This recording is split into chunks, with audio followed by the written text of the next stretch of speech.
Nakita ko sa page, oh. Legend. Si Haruela. Ba yan, Haruela? Binataw. Alam nyo, nakakatawa po, pero naawa ako sa kanya. Baka sabihin naman mga taga-TNT, kala mo, kagaling-galing mo mag-basketball. Pero kanina pinagtanggol ko siya, no guys. Natawa lang po talaga ako habang ako nasa trabaho, no, nakita ko yung page na yan, no, legend daw.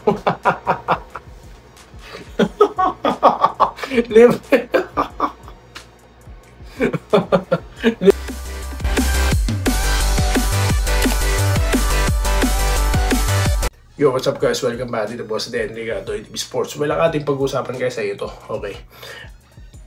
Anak ng Teteng. Paano tinalo na San Miguel? Ito pong TNT nung game 2. Okay, kanina lang po yan. At ito pa, dalawang player daw di umano. Okay, ay lilisanin ng PBA. Gaano katotoo yan? At sino sila? Okay, at mga pa-shoutout. Bago po yan, salamat po na guys sa inyo pong patuloy na pagsuporta sa mga followers at subscribers po ng channel na ito. Maraming salamat po guys. Okay, sa mga hindi pa po subscriber, pindot na po guys. Okay, wala pong bayad yan, libre yan. Okay, baka akala nyo may monthly subscription yan. Wala. Libre po yan, no? Okay, pindutin nyo na po. Roll to 17K na po on Doy TV Sports. No, 80 na lang ang inaantay natin. Okay, maraming salamat po. Alright, so dito na po muna tayo sa dalawang player daw.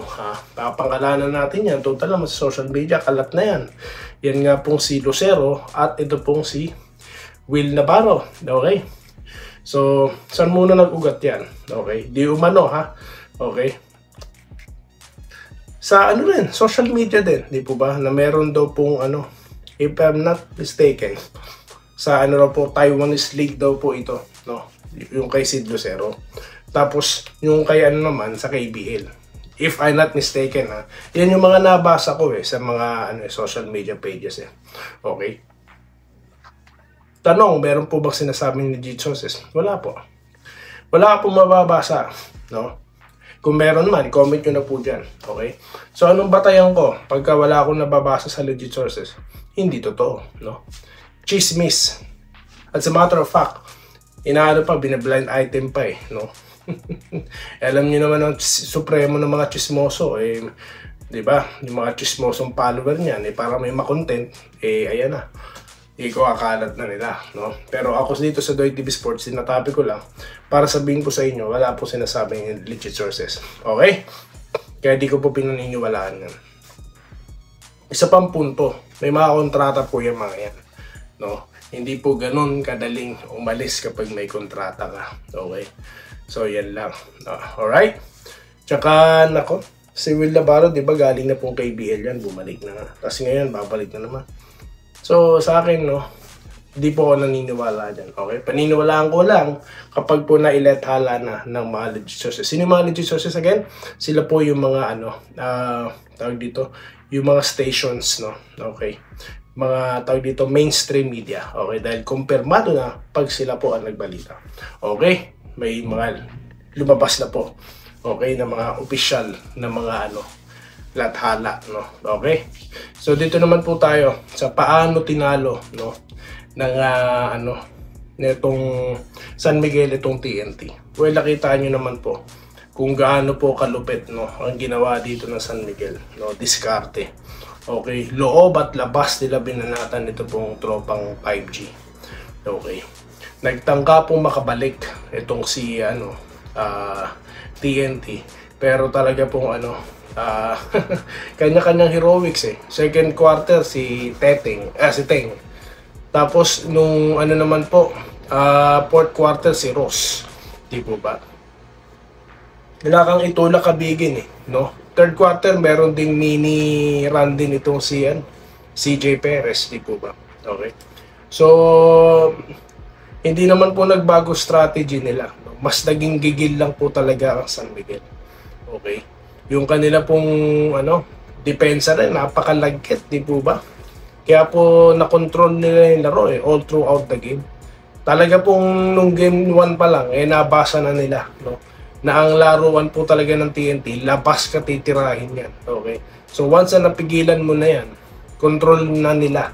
Kasi nga, meron silang bread and butter di ba? Junmar. Bagaman, nakita po natin na po ng fourth quarter, panay bato ng 3-point shot yung San Miguel, no? Para sa akin, consistent sila doon. Bakit? Hindi po sila natatakot dahil may Brondial at meron po silang Pajardo na pwedeng sumalo ng offensive rebounds, no? At hanga lang ako rito kay Trolliano dahil talagang no hesitation din talaga, di po ba?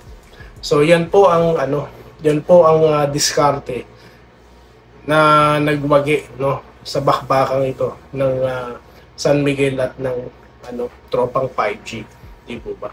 So ganoon lang naman talaga, guys. Basta consistent ka, no hesitation, mahirap po talaga pigilan yan, di po ba? Tsaka yung nagsasabi po, no, na napipigilan si Pajardo wala po makakapigil dyan, pambira naman. 6'10", babantayan ng 6'6", no? Hindi. Okay, so yan lang po. Medyo may iniinda kanina si Junmar kung napapansin din ng commentator. Okay? So, let's hope, no? Na si Aram naman po, makabalik din, no? Okay, so wala pa tayong bulletin dyan, health bulletin dyan. Okay? Kaya abangan na lang po natin. Okay, shoutout na po tayo, guys. Dito ba tayo sa ating latest content, guys? Na pinagpipestahan nyo na naman. Okay, meron na po tayong 2,000 views. Ayan, salamat po ha. Alright, mukhang walang TNT rito ha. Parang puro mga taga San Miguel, no? Bakit naman po ganun? Kaya po ba'y nalolongkot, no? Pag naman po nananalo, nandito kayo, inaasar nyo kami, no? Diba? Ako na pag hihinalaan pa akong San Miguel daw ako, bahala na kayo, no? I rest my case.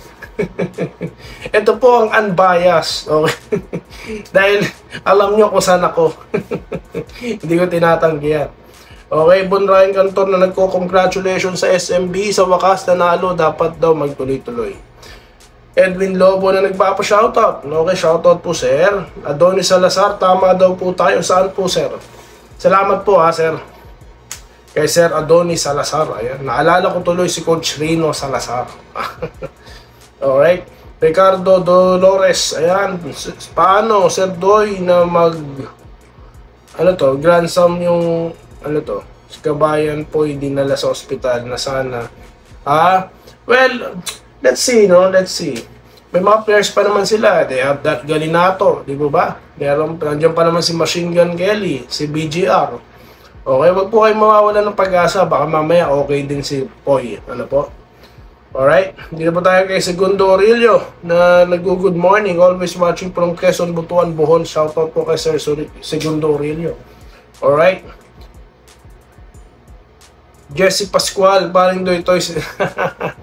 Kasi nilagay ko dyan, Tutu. Okay. Gerald Castillo, yun talaga ang tunay na panalo, ganda ng laban. Yes, match na match talaga, di po ba? Wala kang itulak kabigin, no? Walang tambakol na malakihan, no? Nung game 1 lang, di ba? 24 or 25 hinahabol nila, no? Pero di na po pinayagan niya na San Miguel, no? Kaya naman nila, they have the capability, they have the players, no? At yung style ni Coach Leo, di naman po magpapahulihan sa style ni Coach Chat, no? Mas lamang nga lang siya dahil meron siyang inside presence, meron siyang Pajardo, no? Okay, pansinin ko lang po ito, nakita niyo po sa thumbnail natin. Ayan, lang po yan ha, katuwaan lang natin yan, hindi ko sinasabing yan talaga iniisip ni Coach Chat ha. Yan po si nakita ko sa page, legend. Si Haruela. Ba yan, Haruela? Binatang. Alam nyo, nakakatawa po pero naawa ako sa kanya. Baka sabihin naman mga taga-tindi, kala mo kagaling-galing mo mag-basketball. Pero kanina pinagtanggol ko siya, guys. Natawa lang po talaga ako habang ako nasa trabaho, no? Nakita ko yung page na yan, no? Legend daw.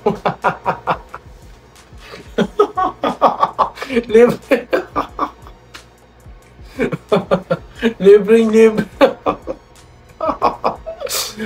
Ano po, no? Siguro, po yan, no? Nahihiya po yun, Siguro, pagdating sa practice, siguro maraming beses niya na pinapractice yan, But it happens, guys, no? It happens. Alright? Naalala ko nung intrams namin, no, kung may mga high school classmates ako dyan, no, na nanonood, kung meron man, no.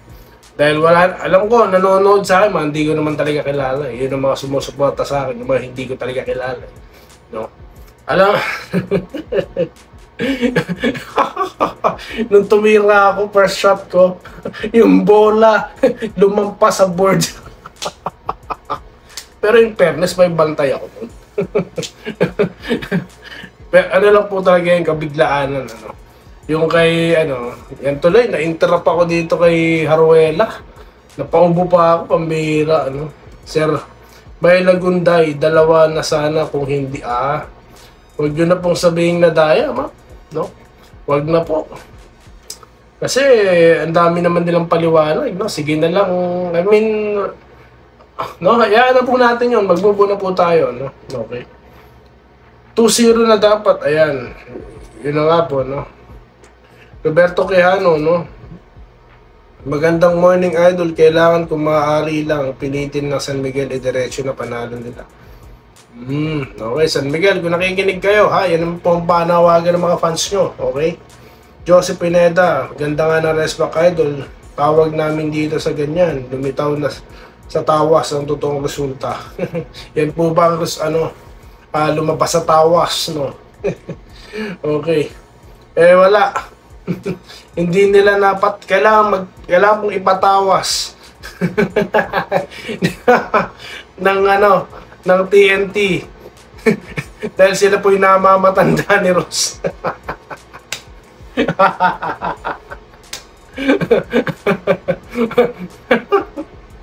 Pambira. Baka sabihin nyo, pinagtatawanan ko TNT, Hindi. Natatawa lang po ako sa mga sitwasyon.